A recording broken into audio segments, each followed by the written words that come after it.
ओम आदित्याय नमः। आप सभी का दिन शुभ और मंगलमय हो। आप सभी पर सूर्य भगवान की कृपा सदा सर्वदा बनी रहे।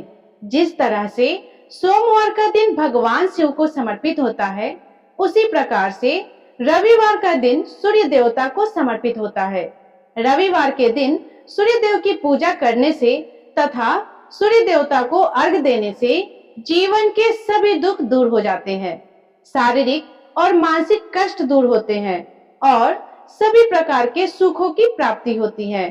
आज के दिन सूर्य देवता की पूजा करके सभी भक्तजनों को व्रत कथा अवश्य ही पढ़नी या सुननी चाहिए। तो आज की इस वीडियो में आप सुनेंगे रविवार व्रत कथा। तो बोलिए सूर्य भगवान की जय। पौराणिक कथा के अनुसार देवलोक के शिल्पकार विश्व की एक पुत्री थी जिसका नाम था संज्ञा। वह दिन भर तपती धूप में खेला करती थी। सूर्य की तेज किरणों का जैसे उस पर कोई असर ही नहीं होता था। संज्ञा जब बड़ी हुई तो एक दिन विश्वकर्मा और उसकी पत्नी ने संज्ञा को बड़े मुग्ध भाव से सूर्य को निहारते देखा। यह देख विश्वकर्मा बोले, देवी, ऐसा लगता है हमारी बेटी सूर्य पर मोहित हो गई है।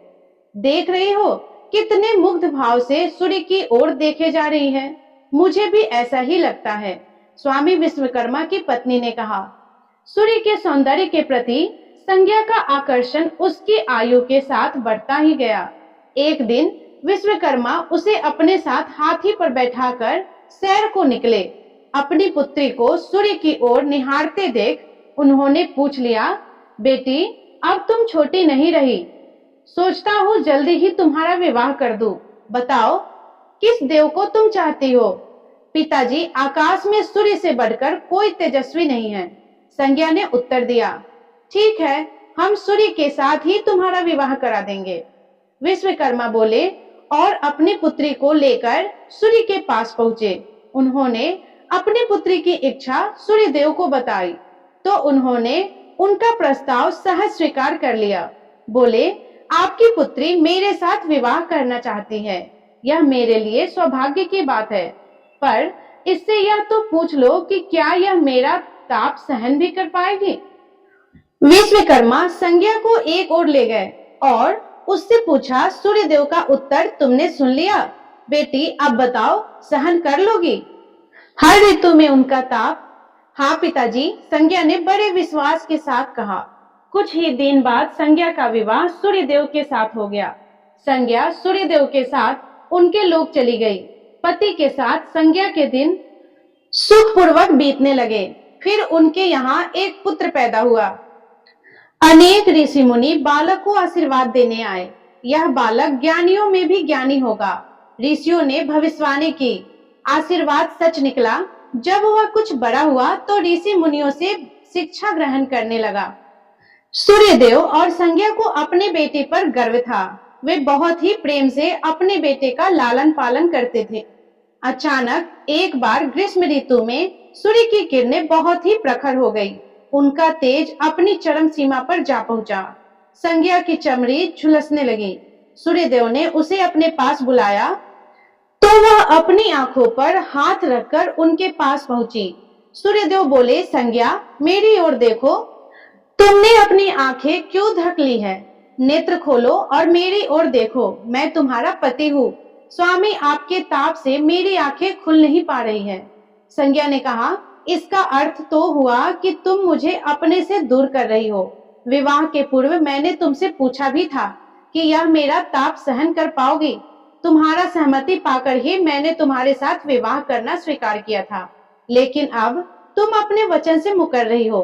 सूर्यदेव ने कुछ क्रोधित होते हुए कहा, स्वामी, इसमें मेरा कोई दोष नहीं। संज्ञा बोली, आपका ताप ही इतना प्रखर है कि सूर्यदेव और भी कुपित हो उठे और बोले, सुनो, तुमने मेरी ओर से आंखें बंद कर ली, अतः तुम्हारे गर्भ से जो बालक उत्पन्न होगा वह यम होगा। यम अर्थात मृत्यु का देवता। संज्ञा वहां से भाग जाना चाहती थी, लेकिन बच्चों का मोह उसे विवश किए हुए था। संज्ञा की एक सहज थी, उसका नाम था छाया, जो हूबहू संज्ञा की ही प्रतिलिपि थी। उसने इस विषय में छाया से मदद लेने का निश्चय किया उसने छाया को बुलाया और अपनी समस्या बताई। सुनकर छाया बोली, मुझे क्या करना होगा? तुम संज्ञा बनकर मेरे पति के पास जाओ और उनकी पत्नी और मेरे बच्चों की माँ बनकर वहीं रहो। तो छाया ने कहा कि अगर उन्होंने मुझसे कुछ पूछा तो मैं क्या कहूंगी? तो संज्ञा ने बोला कि तुम बोलना कि मैं संज्ञा हूँ, भेद मत खोलना, यह सब मैं कर लूंगी, लेकिन मेरी एक शर्त है, सूर्यदेव कभी मुझ पर बिगड़े या साप देने लगे तो मैं सारा भेद खोल दूंगी। छाया ने कहा, ठीक है। छाया, अब जाओ और मेरे बच्चों को संभालो। तुमने मुझे बहुत ही कठिन काम सौंपा है संज्ञा, फिर भी मैं भरसक प्रयत्न करूंगी, छाया बोली और वहां से चली गई। उसके जाने के बाद संज्ञा सोचने लगी कि मैं मायके जाती हूँ, माँ और पिताजी मुझे देखकर प्रसन्न होंगे, मैं कुछ समय वहां रहूंगी, परंतु पिताजी कहेंगे स्त्री की शोभा पति के घर में रहने से होती है। ऐसे ही विचारों में उलझी वह मायके को चल पड़ी। रास्ते में उसके मस्तिष्क में उलझने आने लगी। वह सोचने लगी कि पिताजी जब मुझे लौट जाने को कहेंगे तब मैं जंगल में चली जाऊंगी। संज्ञा अपने मायके पहुंची। पिता ने उसका बड़ा सत्कार किया। बोलो, आओ बेटी, सब कुशल मंगल तो है ना? पिताजी, आपने ठीक ही कहा था, ग्रीष्म ऋतु में मैं सूर्यदेव का ताप सहन नहीं कर पा रही हूँ। संज्ञा कुछ दिन तक वहां सुख से रही। एक दिन पिता ने उससे कहा, संज्ञा, तुम्हारे आने से मुझे बड़ा हर्ष हुआ है, परंतु विवाह हो जाने के बाद स्त्री को मायके में अधिक समय तक नहीं रहना चाहिए। अब तुम अपने पति के घर जाओ, फिर कभी हमसे मिलने आना। तुम मुझे बहुत प्यारी हो, किंतु पति का घर ही स्त्री का घर होता है, यही मैंने सोचा था। संज्ञा मन ही मन बोली और एक रात चुपचाप पिता का घर छोड़कर जंगल में चली गई। वह सोचने लगी, मैं सूर्य के सामने नहीं जा सकती, अतः घोड़ी बन जाती हूँ। उस रूप में मुझे कोई पहचान नहीं पाएगा। घोड़ी का रूप धारण कर संज्ञा तपस्या करने लगी। सूर्य के ताप की शक्ति को कम करने के लिए उधर छाया ने सूर्य के यहाँ जाकर संज्ञा का स्थान ले लिया था। सूर्यदेव ने उसे संज्ञा ही समझा। वे बोले, तुम लौट आई, मेरे यहाँ क्षमा कर दो। स्वामी, मैंने अपनी दुर्बलता को जीत लिया है। छाया खेत भरे स्वर में बोली, संज्ञा, मैं तो कब का तुम्हें क्षमा कर चुका हूँ, अब घर की जिम्मेदारी संभालो, बच्चों का लालन पालन करो, सूर्यदेव ने कहा। छाया ने कक्ष में लेटे दोनों बच्चों पर निगाह डाली और घर की जिम्मेदारियां संभाली। छाया इस घर में सुखी थी। वह प्रायः सोचा करती, बेचारी संज्ञा कितना अच्छा घर त्यागना पड़ा उसे, क्या वह कभी नहीं लौटेगी? समय पाकर छाया को एक पुत्र हुआ। पुत्र पैदा होने के बाद कुछ चिंतित रहने लगी। मुझे यह नहीं भूलना चाहिए कि मैं संज्ञा की छाया हूँ। संज्ञा ने एक पुत्र और पुत्री को जन्म दिया। अब छाया का व्यवहार बदलने लगा।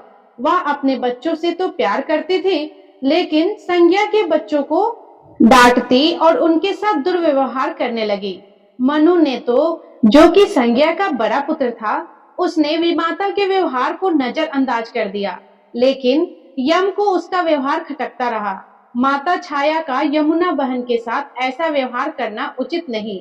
वह अपने बच्चों के साथ तो कितना अच्छा व्यवहार करती है, हम भाई बहन से नफरत एक दिन तो हद ही हो गई।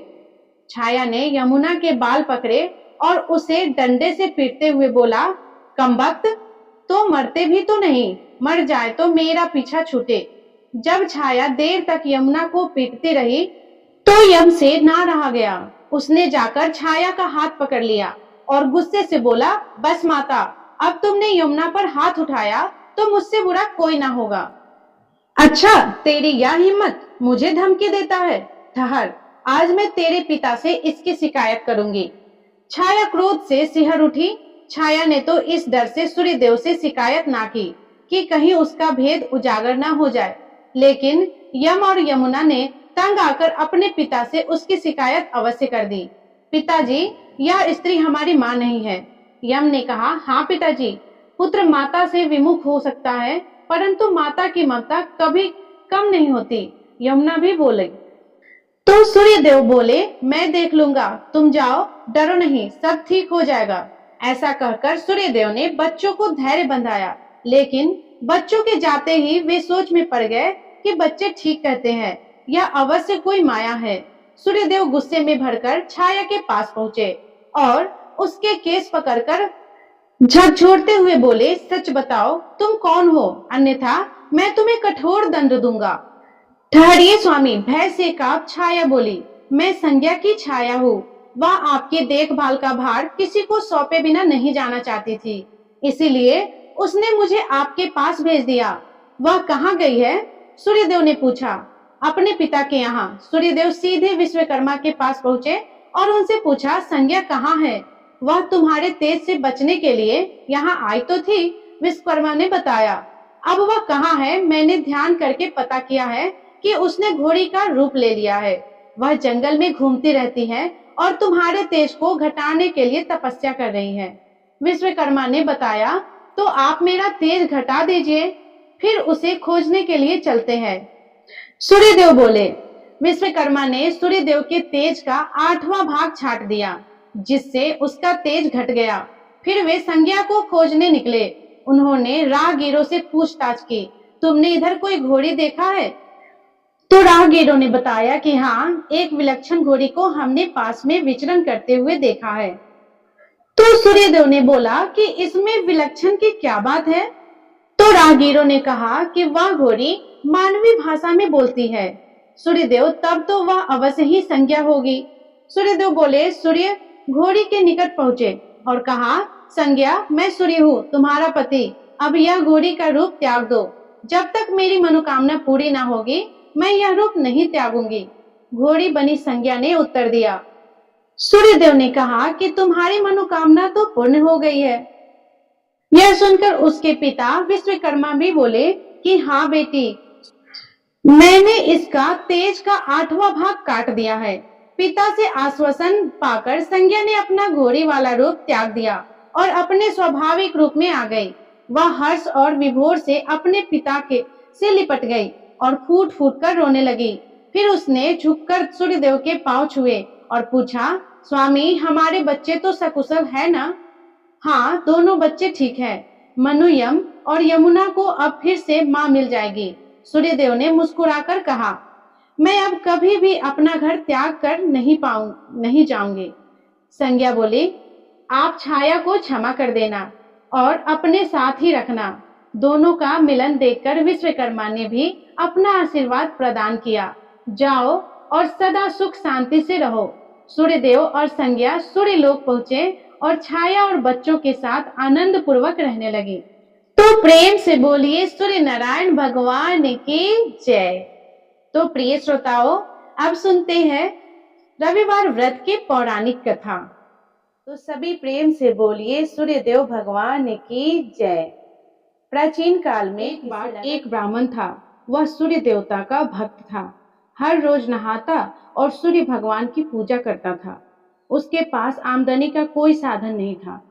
जब वह घर जाता था तो उसकी पत्नी बार बार पैसे कमाने के लिए परेशान करती थी, और अगर वह बाहर जाता तो पड़ोसी उसे निकम्मा कहकर अपमानित करने लगे। एक दिन वह नहा धोआकर सूर्य भगवान की पूजा की सामग्री लेकर जंगल में चले गए। वहां एक सूखे पीपल के पेड़ के नीचे बैठकर सूर्य नारायण भगवान की पूजा की, और वहीं पीपल के पेड़ के पास एक सूखा हुआ तालाब था जिसमें थोड़ा सा पानी था। उसी पानी से लोटा भरकर उसने सूर्य भगवान को अर्घ्य दिया। वही पूजा का जल बहकर पीपल और सूखे तालाब में चला गया। जल के जाते हुए ही सूखा हुआ पीपल का पेड़ हरा भरा हो गया और वही सूखा हुआ तालाब साफ पानी से भर गया। उस जल में सूर्य भगवान दिखाई देने लगे और कहने लगे, ब्राह्मण मांग, तू क्या मांगता है? जब ब्राह्मण ने यह आवाज सुनी तो वह घबरा गया और सोचने लगा कि इस पीपल में कोई भूत रहता है। हर रोज जब वह पूजा करता तभी आवाज आने लगती। यह सुनकर वह चिंतित रहने लगा और वह दुबला होने लगा। ब्राह्मण की पत्नी कभी कभी उससे मिलने जंगल में जाती थी। एक दिन उसने अपने पति से पूछा कि आप हर रोज दुबले क्यों होते जा रहे हैं? तब ब्राह्मण ने भूत वाली बात अपनी पत्नी को बताई। तो इस पर ब्राह्मणी ने कहने लगी कि आपके पूजा करने के बाद ही आवाज आती है ना? मुझे तो लगता है कि सूर्य भगवान स्वयं यहाँ पे आते हैं। जब इस बार आवाज आए तो आप सब कुछ मांग लेना। तो इस पर ब्राह्मण बोला कि मैं क्या मांगूंगा, कैसे मांगूंगा? अगर ज्यादा कुछ मांगूंगा तो मैं भूल जाऊंगा कि मुझे क्या मांगना है। कोई ऐसी तरकीब बताओ जिसे कम शब्दों में बहुत ज्यादा मिल जाए। तब ब्राह्मणी बोली, तुम बोलना, 9 खंडे महल के अंदर सोने के पालने में पर पोते को दास दासियों द्वारा खिलाते हुए अपनी आंखों से देखो। इस प्रकार लंबी उम्र, धन धान्य, बेटे पोते बहू सब कुछ मिल जाएगा, क्योंकि जब धन होगा तभी तभी तो सोने का पालना आएगा और दास दासियां आएंगे, और आंखें ठीक रहेंगे तभी तो पोते को सोने के झूलने में झुला सकेंगे। तब ब्राह्मण को अपनी पत्नी की बात जच गई। अगले दिन पूजा करने के बाद जब सूर्य नारायण ने फिर से आवाज दी तो वह ब्राह्मण वैसा ही किया जैसे उसकी पत्नी ने बताई थी। तब सूरज भगवान ने सोचा कि देखने में तो बड़ा भोला लगता है, पर एक बार में ही सब कुछ मांग लिया। तब सूर्य भगवान प्रसन्न होकर बोले कि जा, तेरी इच्छा पूरी होगी। फिर ब्राह्मण जब जंगल से घर गया तो उसने देखा कि उसके टूटी फूटी झोपड़ी के जगह एक 9 खंडा महल खड़ा है। दास दासियां वहां पे खड़ी है। ब्राह्मण ने उनसे बोला कि यहाँ मेरी एक झोपड़ी रहा करती थी और मेरी बूढ़ी ब्राह्मणी कहाँ है? उस समय महल की खिड़की से एक सुंदर औरत सुंदर कपड़ों और गहनों से लदी हुई खिड़की से देख रही थी और बाहर आई और ब्राह्मण से बोली, अंदर आइए स्वामी, ये अपना ही महल है। सूर्य भगवान ने आपकी मनोकामनाएं पूर्ण की है। ब्राह्मण ने अंदर आके कहा कि हम अब इतने धन का क्या करेंगे? तब उसकी पत्नी बोली कि धन से क्या नहीं होता, हम दान पुण्य यज्ञ और होम आदि करेंगे। ब्राह्मण ने वैसा ही करना शुरू कर दिया। अब पूरे नगर में राजा की जगह ब्राह्मण का गुणगान होने लगा। एक दिन राजा ने ब्राह्मण को बुलाया और पूछा, कल तक तो आपको खाना भी नहीं मिलता था और ये इतना ज्यादा धन आपको आज कहां से आ गया? आपने ऐसा क्या किया है? कहीं चोरी की है या फिर कहीं डाका डाला है? तब ब्राह्मण ने कहा कि यह सूरज देवता की कृपा है, और ब्राह्मण ने राजा को पूरी बात बताई। तब राजा ने बोला कि मेरे यहाँ पुत्र नहीं है, इसके लिए हमें क्या करना चाहिए? तब ब्राह्मण ने राजा को सूर्य देवता की पूजा करने की सारी विधि बताई।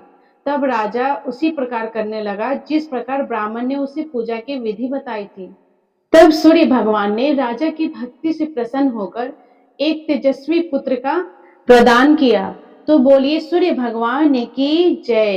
हे सूर्य नारायण भगवान, जैसे आपने ब्राह्मण और राजा की इच्छा का मान रखा, वैसे ही इस कथा को सुनने और कहने वाले सारे भक्तों को सारी मनोकामनाएं पूरी करना।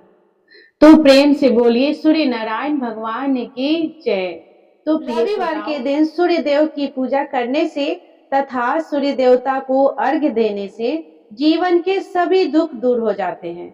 तो बोलिए सूर्य नारायण भगवान की जय। तो प्रिय श्रोताओ, ये थी सूर्य नारायण भगवान की कथा, रविवार की कथा। तो मुझे आशा है कि आप सबको यह कथा बहुत पसंद आया होगा।